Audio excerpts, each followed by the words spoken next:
What's going on, everybody? It's your buddy, it's your pal SpazPhoenix, the YWC reality check. This is not your TLC review.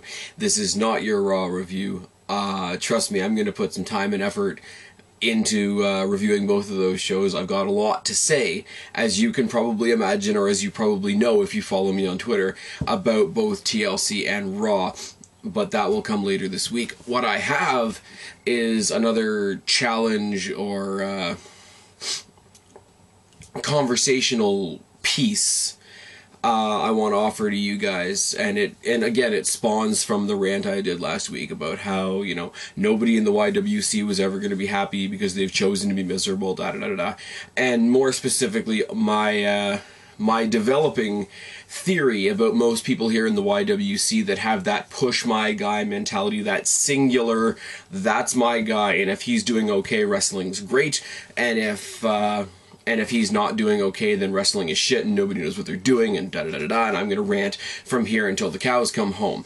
I got thinking, because I did the my challenge to the YWC, and, you know, find some negatives with the things you like and find some positive with the things you don't like, and I got a great response from that. By the way, also, in the midst of doing all my ranting and doing all my challenges and stuff like that, I did manage to creep over 400 subs. So even though I'm having a very interesting dialogue with you guys right now, and I'm challenging some of you, and I'm accepting the support of others of you, and it's a very interesting conversational place to be, I do still appreciate the fact that you've subscribed to me and you choose to make me part of your YouTube day.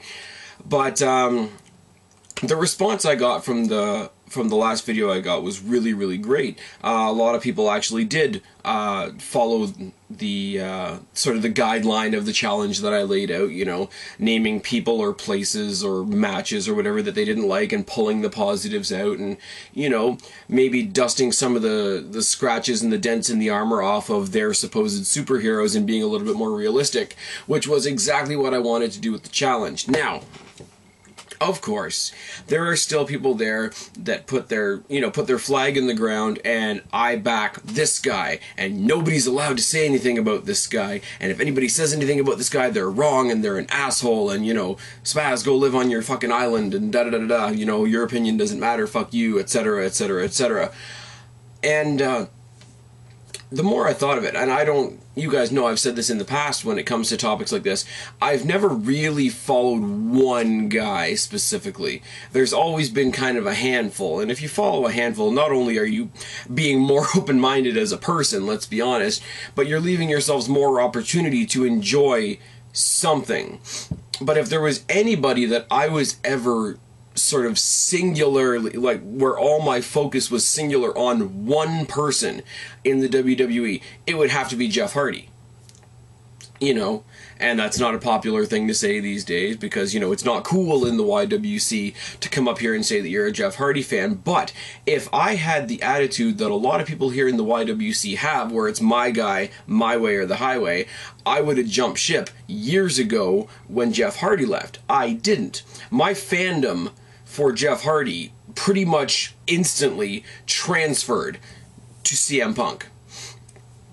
I can give you a couple of other examples. We don't see Triple H as much anymore. Triple H, in his intense, you know, cerebral assassin heyday, was one of the guys I got behind, was one of the few sort of big, you know, mega star guys that I actually got behind. And he's not around much anymore. He's doing his COO thing, whatever, but I have Randy Orton. And I'm not saying Randy Orton is the next Triple H, but I see glimpses of what I liked in Triple H in Randy Orton. I don't have a lot of the guys that I used to back. I don't have Edge anymore. I don't have Eddie Guerrero anymore. You know, Edge being injured and having to retire. Eddie no longer being with us. Shawn Michaels having to retire. You know, all these guys, but I see glimpses of them. Not, you know, the second coming or anything like that, but I see glimpses of guys like Edge and Jericho and Shawn Michaels, etc., in guys like Cody Rhodes and The Miz and Dolph Ziggler, etc. I don't see any of The Rock and John Cena like most people do, but that's another story altogether. So I guess the way I want to put it is the torch of my fandom got passed from these guys that I used to watch, the Triple H's, the Eddie Guerreros, the Edges, the Jerichos, etc., to the guys that I'm into now, the CM Punks, the Dolph Zigglers, the Miz's, etc.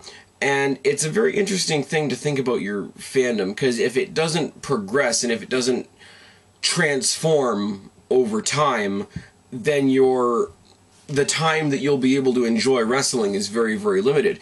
So here is my question, and like before, I want to encourage you to leave your comments either in the box below. It'll be great, it'll be wonderful, or if you feel the need, I've gotten a few, make me a video response to this video.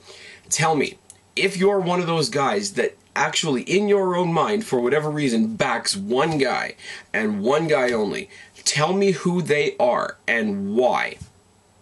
And then, tell me what's going to happen with you the day they aren't doing it anymore. Not saying I want them all to die or whatever, people get injured, etc. But whatever, you know, whether your guy was John Morrison, what happened when John Morrison left? What did you do? You know, if your guy is Daniel Bryan, what are you going to do when Daniel Bryan's gone? You know, take somebody that doesn't have a lot of years left, like a Rey Mysterio.